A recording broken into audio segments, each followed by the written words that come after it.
Bincang bersama. Small listeners, kalau belakangan ini tuh fenomena-fenomena Gen Z yang katanya itu generasi strawberry begitu ya, malas, tapi kayaknya sosok satu ini mematahkan semua stigma itu, small listeners. Apalagi sosok satu ini seorang laki-laki yang berprestasi, begitu ya, mengharumkan dan juga membawa nama Ibu Kota Jakarta ya di tahun 2023 dan spesial di Bincang Bersama dalam rangka ulang tahun Kota Jakarta yang ke-497. Maria berhasil loh membawa Abang Jakarta 2023, Ekel Adana. Halo. Halo Maria. Ya ampun. Aku tuh ya anak rantau, tapi pada akhirnya bisa bertemu dengan Abang Jakarta 2023 yang biasanya aku lihat di TV gitu ya. Langsung live stasiun TV nasional memenangkan Abang Jakarta. Ekel, apa kabar? Alhamdulillah baik. Maria gimana kabarnya? Baik, sehat. Dan ini masih aktif ya berarti Abang Jakarta? Masih aktif. Yes, dan ini komplit loh ya, yang biasanya kita lihat di TV nasional. Maria bisa melihat langsung sosok Abang Jakarta dengan komplit dress code-nya. Nanti kita juga akan bertanya gitu ya, ini makna-makna dari atribut yang dipakai itu apa aja. Tapi sebelumnya kita boleh gitu ya mengulik masa kecilnya Ekel juga. Sebenarnya masa kecilnya itu seperti apa? Emang udah cita-cita dari dulu gitu ya pengen jadi sosok Abang Jakarta atau gimana? Nah, kita balik flashback Ekel. Sekarang usianya berapa sih kalau boleh tahu? Sekarang aku 25 tahun. Alhamdulillah.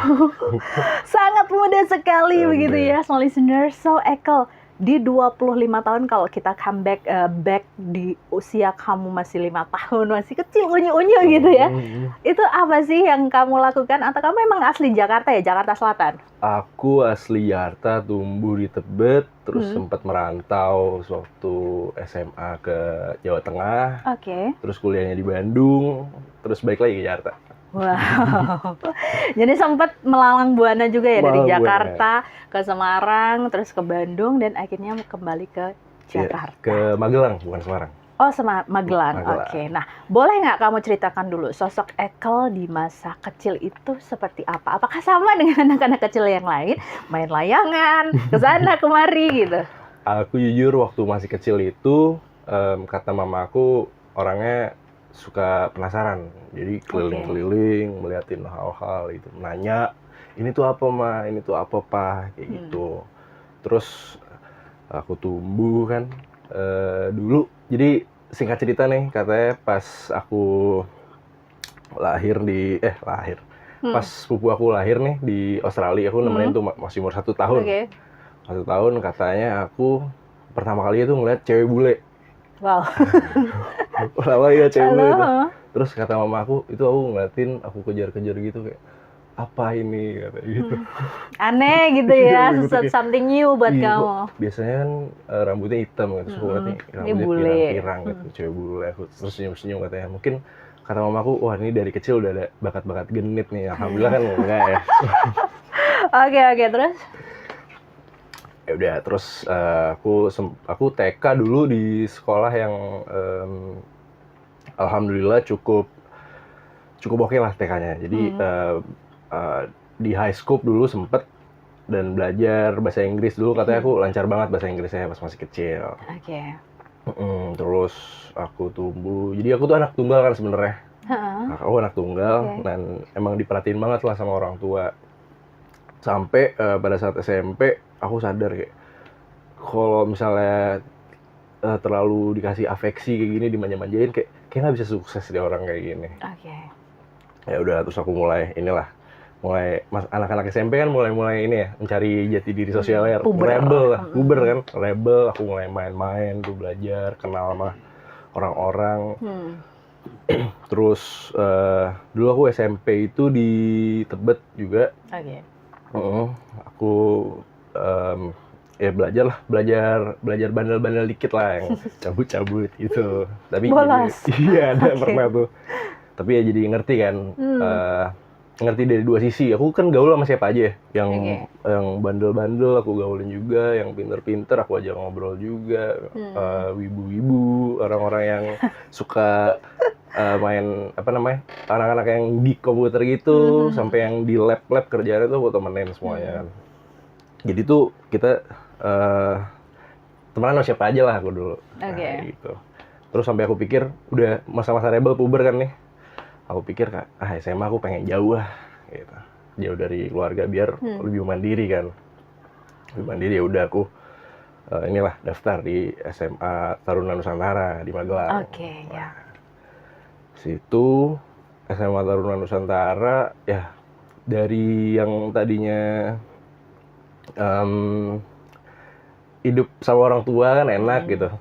Ya belajar hidup sendiri di asrama, apalagi asramanya semi militer kan. Nah, jadi yang namanya langsung bangun pagi, lari pagi, terus hidup tuh terjadwal, ada ada jadwalnya kan, makan siang jam berapa, terus kenal sama senior. Ya cukup dibina lah di situ di tempat selama 3 tahun itu cukup berkesan. Yes, oke. Kamu dengan usia segitu tapi punya pemikiran-pemikiran untuk aku pengen mandiri nih. Aku karena aku anak tunggal tadi kamu cerita bahwa aku nggak pengen nih kalau terlalu diposesifin sama orang tua takutnya jadi nggak mandiri. Kenapa kamu bisa punya pikiran seperti itu di anak usia yang masih muda gitu? Nah, aku kan dulu tuh sering dengar cerita-cerita orang sukses ya.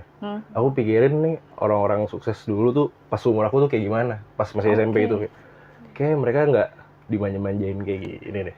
Maksudnya kayak emang ada beberapa orang sukses yang berprivilege kan, cuman dia nggak sepenuhnya karena dia nggak bakal, aku nggak yakin dia bisa sukses kalau nggak karena dirinya sendiri, kemauan dirinya sendiri kan. Nah dari situ aku pikir emang dari kita tuh harus ada drive dari dalam buat menembus zona nyaman kita. Padahal enak kan sebenarnya kalau misalnya dimanjain kan enak ya, siapa yang nggak suka.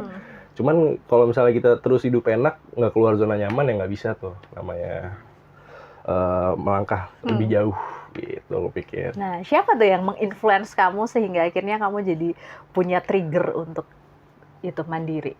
Wah itu banyak banget, aku sampai nggak inget. Tapi aku inget alur berpikir aku tuh kayak gitu. Kayak orang sukses nih nggak kayak gini nih. Maksudnya kayak dari presiden-presiden lah, Pak SBY, dari Pak Soeharto gitu, dari yang zaman-zaman dulu Pak Soekarno, sampai Bill Gates.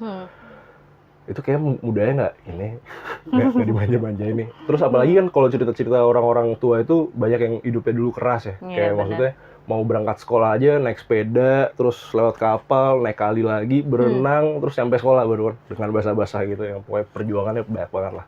Aku pikir kayak nggak bisa nih kalau kita terlalu nyaman-nyaman, harus di-push sedikit. Nah, tapi kamu ngalamin juga nggak sih masa-masa susah atau masa-masa pengen sesuatu tapi kamu harus usaha banget gitu waktu kecil?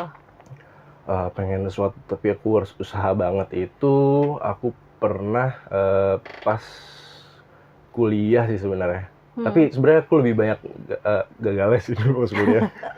Dulu tuh aku kan lulus nih dari SMA militer ya. Dikekang kan 3 tahun di asrama. Betul. Nah, terus pas lulus ngerasain kan namanya bebas gitu. Jadi anak kos pula kan di Bandung. Nah, di situ aku agak terlena dengan kebebasan.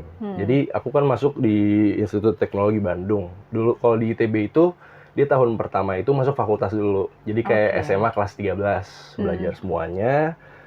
Matematika, IPA sama fisika. Itu belajar semuanya, terus gede-gedean IPK. Nah, aku tuh masuk ITB di FMIPA, tadinya pengen masuk matematika. Nah, karena itu aku kurang disiplin ya, terlalu bebas dan terenak ya. Tahun pertama nih santai-santai dulu. Aku nggak dapet tuh, aku kelempar masuknya ke fisika. Waduh. Iya. Lebih berat ya. Iya makanya. Terus? Masuk fisika ya, dari situ lah aku sempet tuh merenung 1 semester lah kayak kehidupan ini mau gimana ini, udah nggak sesuai tujuan kan, mana kelemparnya ke materi yang aku nggak suka-suka banget dulu tuh pas SMA. Apa mungkin dulu aku karma gitu, kayak ke guru fisika aku pernah ada salah-salah kata, aku pikirnya kayak gitu kan. Terus ya udah aku jalanin aja fisika. Belajar fisika, nah mulailah belajar.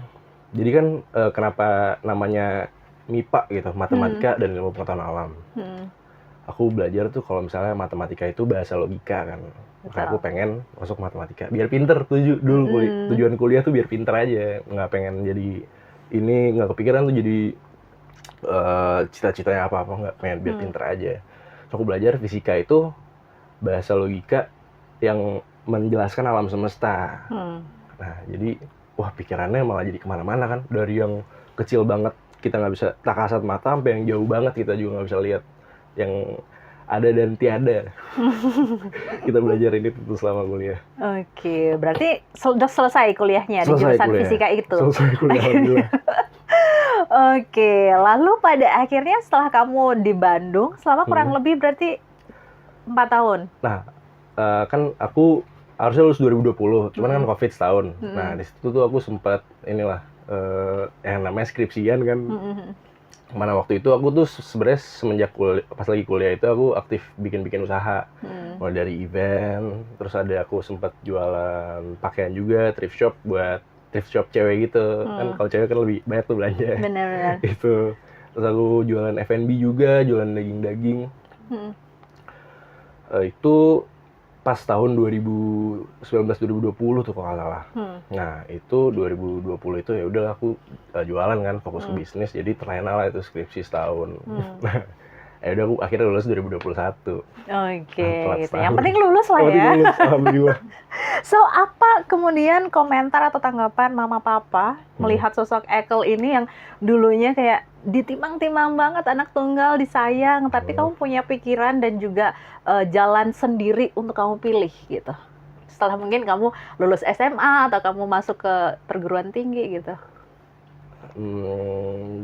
Kalau mama papa mungkin ngeliat aku lebih ke alhamdulillah ya, kayak alhamdulillah. soalnya aku dulu tuh, aku ingat aku pernah bikin mereka kecewa. Mereka nangis karena kecewa. Terus pada saat aku akhirnya ikut Abang None jadi Abang Jakarta, aku bikin mereka menangis karena mereka bangga gitu. Waduh, ini nih ya, membayar semua kekecewaannya dengan tangisan kebahagiaan. Nah itu gimana bisa nyasar sampai Abang Jakarta? Apakah emang keinginan hati kamu juga? Sejujurnya aku tuh balik dari pemikiran awal tadi, yang keluar dari zona nyaman. Betul. Aku kan setelah lulus dari fisika, kerja tuh pertama itu di perusahaan taksi, jadi di IT gitu. Terus aku belajar finance, kerja di finance kan sekarang. Nah di kantor finance ini aku kenalan nih sama teman aku, dia Putri Indonesia kebetulan. Nah di Putri Indonesia ini dia nyuruh aku kayak, daftar deh Abang None. Kenapa gitu? Coba ya daftar, saya deh yang gue kata gitu. Ya udah aku daftar nih. Daftar mana nih? Selatan. Ya udah aku daftar Selatan. Daftar awal-awalnya ya aku daftar terus kayak kan karantina gitu ya di Bina gitu. Terus kayak ini apakah aku benar ada di sini? Seharusnya aku di sini. Aku awalnya mempertanyakan sampai akhirnya aku ikutin dan ternyata jadi diverse aja pemikirannya, akan belajar kebudayaan, sejarah Jakarta, ekonomi Jakarta, semuanya. Sampai akhirnya aku seriusin, terus akhirnya bisa di posisi sekarang ini. Nah itu awal mulanya itu sebenarnya karena iseng. Iseng disuruh teman tadi iseng ya? Iseng disuruh teman aja.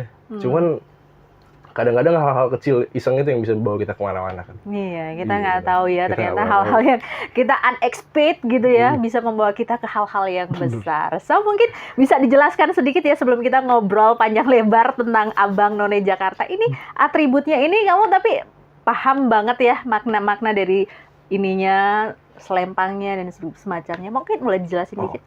Dari ini jadi namanya baju kebesaran. Nah, ini yang topi yang aku pakai ini namanya alis kembangkol. Alis kembangkol. Alis kembangkol, disingkat jadi liskol. Liskol. Kirain sayur loh. Alis kembangkol, liskol. Maknanya apa ini kalau boleh? Nah, maknanya ini sebenarnya variatif. Dia ada yang bilang maknanya ini tuh kewibawaan dan kesejahteraan.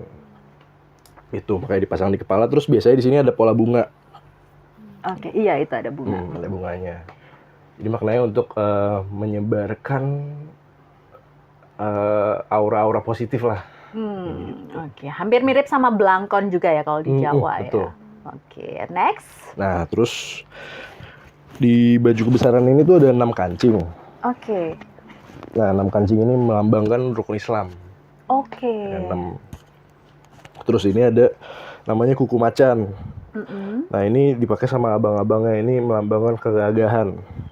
Oke. Kegagahan. Terus ini ada pisau raut. Nah, ini tuh sebenarnya jadi pakaian kebesaran ini dipakai sama pemuda Jakarta yang belum menikah. Oke. Kalau misalnya yang udah menikah beda lagi pakaiannya. Nah, ini tuh buat standar buat bela diri sebenarnya pisaunya. Cuman ada begal gitu. ada begal. Langsung gitu. Silat. Nah. Oke. Terus ini namanya lokcan, golok macan. Oke. Nah, golok macan ini fungsinya buat sama seperti sabuk, soalnya kan pakaian kebesaran ya, kayak jas itu biar agak fit di sininya. Nah, terus ini celana pantalon, sepatu pantofel biasa. Nah, sebenarnya singkat cerita, pakaian-pakaian Betawi itu, ini satu lagi ada namanya sadariah. Yang kalau misalnya kita sering lihat pegawai ASN itu pakai baju koko terus ada sarungnya. Nah, sarungnya ini cukin ini namanya, itu tuh fungsinya buat bela diri juga dulu. Nah, jadi silat Betawi yang pakai sarung itu buat nyelepet atau buat selepet nih. Iya, selepet. Atau kayak misalnya ada yang nodong-nodong pisau tuh diikat pakai sarungnya gitu. Yes, oke. Keren banget. Maria baru tahu karena jujur Maria bukan orang asli Jakarta, pendatang, perantau, dan senang banget bisa tahu hal-hal yang unik dari kota Jakarta ini. Nah, kalau banyak banget. Nah, berarti waktu Ekel masuk ke karantina itu benar-benar dikasih tahu tentang Jakarta kayak tadi makna dan semuanya gitu ya? Jakarta overall, dari sejarah Jakarta, dari sejarah Betawi, dari ekonomi Jakarta, ada juga rencana Jakarta ke depannya. Terus dari pembakaran dari MRT juga pernah ada tuh, MRT mau kayak gimana, banyak banget ya. Sampai Indonesia juga ada, sampai Sister City Jakarta, cukup banyak. Ilmu tentang Jakarta yang kalau misalnya aku sebutin nih mungkin kelarnya besok. Gitu, podcastnya. Bener, itu berarti ada berapa peserta sih? 38 ya kalau nggak salah? Ada, jadi itu ada 6 wilayah kan. Jakarta Pusat, Utara, Barat, Selatan, Timur, sama Kepulauan Seribu. Masing-masing itu ada 30 orang. Nah, jadi kalau misalnya satu angkatan Abang None itu ada 180. Terus masing-masing tuh ada 3 orang menang, 3 besar. Itu dikirim ke DKI. Nah, jadi di DKI itu ada 36. Yang isinya itu juara 1, 2, 3 dari masing-masing wilayah. Oke. So, selama karantina itu kalian ngapain aja? Berapa lama sih karantinanya? Karantina itu 1 bulan sampai 2 bulan di wilayah. Terus di DKI itu 1 bulan. Jadi kurang lebih 2 sampai 3 bulan. Oke. Dan itu bertemu dengan teman-teman lainnya, berkenalan. Tapi merasa dengan teman-teman yang lain itu kompetitor atau ya sekarang udah jadi keluarga nih? Aku sih lebih menganggap mereka keluarga ya, karena aku sebenarnya nggak pernah melihat ini sebagai kompetisi yang kayak gimana, tapi lebih ke tempat kita mengenal diri kita. Jadi untuk transendensi diri lah, belajar lebih tentang diri kita, belajar lebih tentang Jakarta, kenal orang banyak. Kan kita belajar itu nggak mesti dari buku aja, nggak mesti dari kelas, tapi bisa dari pengalaman juga kan, dari dengerin orang cerita. Dan ini orang-orangnya variatif, apalagi dari 6 wilayah kan, yang mana 6 wilayahnya ini sebenarnya juga banyak yang bukan asli Jakarta juga. Oh gitu. Dan karena emang Jakarta itu kan dulu diperuntukkan adalah kota untuk orang-orang mencari penghidupan lebih baik kan. Makanya banyak perantau-perantau. Nah, Jakarta itu lambang Bhinneka Tunggal Ika. Orang-orang yang perantau pun bisa mengikuti ajang Abang None Jakarta? Sebenarnya bisa, tapi ketika dia masuk DKI, itu KTP-nya harus sudah Jakarta. Oh gitu, harus ganti KTP dulu. Harus ganti KTP Jakarta. Dan sebenarnya kan emang Jakarta aja, Betawi sendiri aja itu akulturasi dari berbagai budaya kan. Dari Cina, Arab, Tiongkok, ada dari Batak juga, Sunda masuk ke sini, itu akulturasi jadi budaya Betawi kan, campuran juga. Nah, Jakarta itu sebenarnya kayak gitu. Oke. So, mungkin apa setelah kamu mengalami karantina, belajar mengenai sejarah Jakarta, budaya, dan sebagainya, apa yang ketika kamu ikut proses karantina itu, kamu akhirnya jadi tahu, oh ternyata Jakarta ini, baru tahu nih saya, gitu? Aku baru tahu kalau misalnya Jakarta itu kayak hal yang tadi itu tuh. Itu aku baru tahu pada saat karantina. Hal yang Jakarta itu diperuntukkan untuk penghidupan lebih baik. Oke. Terus Jakarta itu sejarahnya gimana? Kayak dari dulu dari Sunda Kelapa kan pelabuhan ya, transit terus ditaklukkan berubah jadi Jayakarta terus jadi Batavia. Emang Jakarta itu kota ekonomi Indonesia. Betul. Nah, dari kalau kita bahas data-data ekonomi aja, Jakarta aja kalau nggak salah nyumbang 17% PDB Indonesia. Nah, itu emang kita tujuannya itu buat menopang ekonomi Indonesia lah, Jakarta. Kayak gitu. Yes, oke. Kamu kan menang di tahun 2023 sebagai Abang Jakarta.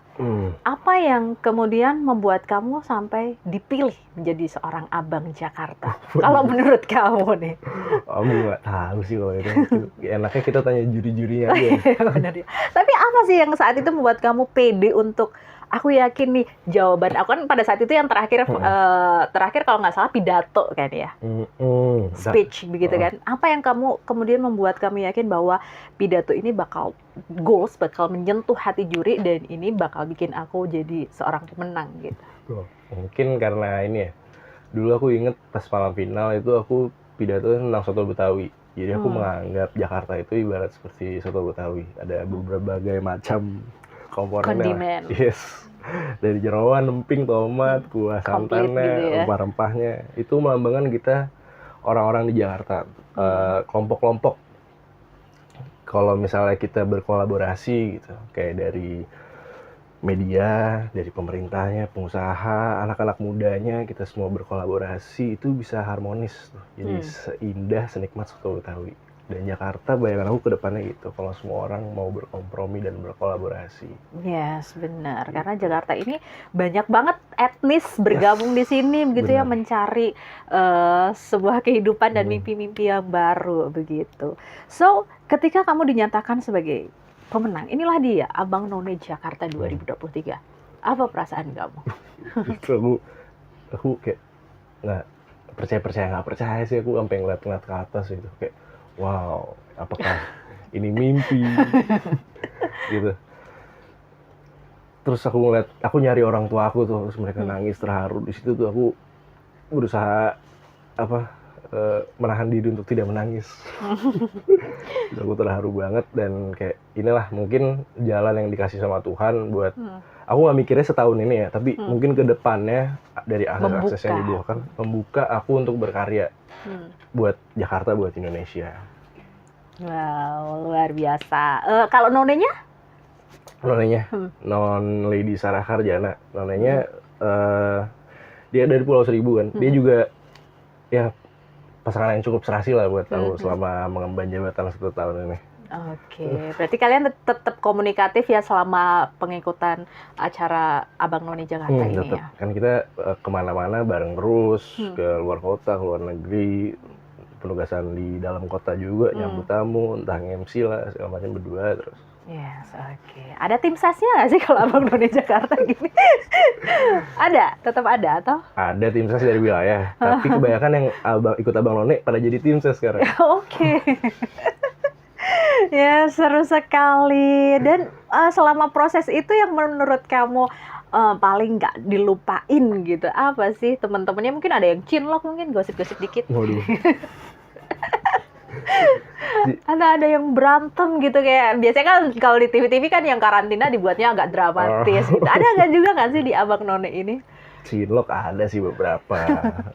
Cinlok ya. Kalau malang berduaan terus gimana nggak cinlok kan? Iya ya, cakep-cakep lagi ya. Cakep lagi kan. Oke. Gitu. Terus tapi momen paling tidak terlupakan itu aku pernah sebenarnya. Jadi ngasih speech juga nih, cuman awal-awal belum malam final. Itu di Plaza Indonesia pula.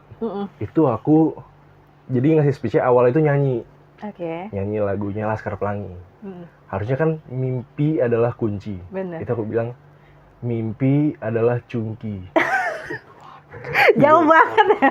Di depan orang-orang banyak tuh. Terus aku kayak oke lah, udah lanjut aja bodoh. Nah, pertama kamu kan jarang banget untuk naik ke panggung, ngobrol, ngomong di atas stage yang besar, dilihat banyak orang. Pertama kali kamu untuk berdiri di atas panggung dan ngomong di depan banyak orang tuh rasanya gimana? Deg-degan juga nggak sih? Wah, itu gemeternya itu kalau misalnya gemeternya aku nggak tahan tuh panggungnya ikut gemeter. Gempa gitu ya. Betul. Oke. Itu cukup ini sih, cukup menegangkan karena kita kan manusiawi ya, takut salah gitu kan, gemeter salah ngomong lah entah gimana. Cuman aku ingat kata mentor aku dari selatan juga, dia Forbes 30 Under 30 juga, non Vina Mulyana, dia tuh selalu ngomong be present. Oke. Itu kan semua itu berangkat dari pikiran kita takut salah, kita takut nggak didengerin, kita takut apa enggak. Itu semua ada di pikiran kita. Kita ingat sekarang aja nih. Kita ada di sekarang dan hadepin apa yang ada di sekarang. Jadi aku napas, box breathing temanya. Ya udah aku ngomong aja.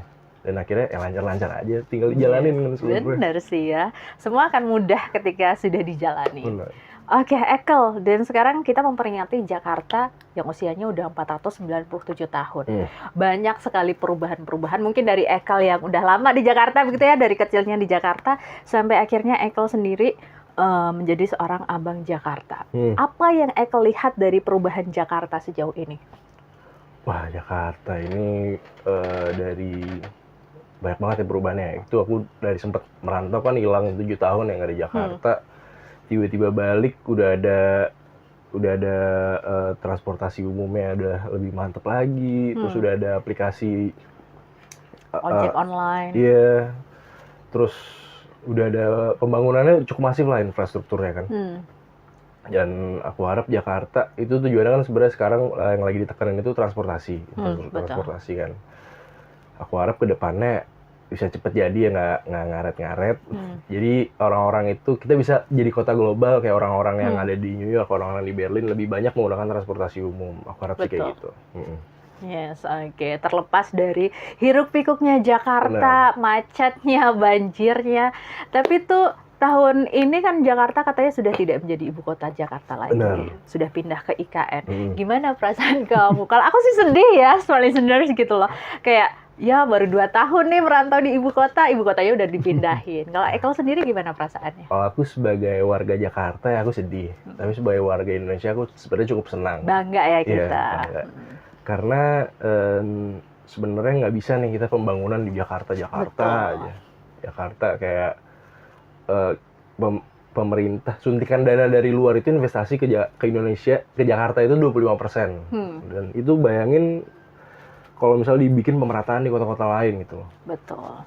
Dan ya sebagai warga Indonesia aku pengen ada Jakarta baru lah kasarnya. Coba kita lihat Surabaya, Yogyakarta gitu. Misalnya di Medan itu semuanya kayak Jakarta gitu. Itu kan keren banget kita sebagai warga Indonesia. Maju tuh semuanya. Itu sih. Yes, oke. Biar pemerataan di Jakarta ini juga dirasakan ya di daerah-daerah lain kayak di Sumatera, Kalimantan, Jawa, Papua bahkan gitu ya, small listener. So Ekel, mungkin dari banyaknya hal yang kamu lewati begitu ya, harapan kamu untuk ibu kota Jakarta, dan mungkin kasih tips sedikit untuk small listeners yang tahun ini pengen mengikuti Abang None Jakarta biar bisa menang kayak Ekel, gimana nih? Silahkan. Dari harapan dulu ya. Harapan aku untuk Jakarta, semoga warganya lebih bahagia dan Jakarta pembangunannya lebih maju lagi dan Jakarta bisa segera menjadi kota global. Dan untuk itu kita semua butuh kolaborasi. Jadi nggak bisa Jakarta aja sendiri, karena Jakarta itu kita. Nah, yang pengen daftar Abang None Jakarta, jangan lupa untuk jadi diri sendiri, tapi jadi versi terbaik dari diri kamu sendiri. Dengerin semua, buka telinga, jangan so tahu, buka telinga, kosongkan gelasmu, biarkan ilmu-ilmu dari Jakarta, dari pembicara, dari teman-teman, dari semua itu mengalir ke dalam diri kamu. Dan yang terakhir jangan lupa untuk berdoa. Yes, karena kalau aksi tanpa doa, ini kita juga butuh restu begitu ya, dari semesta, dari orang tua dan sebagainya. Seperti sosok Ekel Atana ini yang sudah berhasil membuktikan bahwa sosok Gen Z ini nggak cuma sosok yang males-malesan, tapi juga bisa menjadi sosok yang punya prestasi, membanggakan tadi seperti diceritakan bahwa mengubah air mata kekecewaan menjadi air mata kebahagiaan. Oke, small listeners, terima kasih untuk Anda yang sudah menyaksikan podcast ini. Semoga bermanfaat untuk Anda yang ya apa yang kita obrolkan, Maria dan juga Ekel. So, thank you Ekel. Maria dan juga Ekel pamit undur diri. Selamat ulang tahun untuk Kota Jakarta ke-497. Bye-bye. Bincang bersama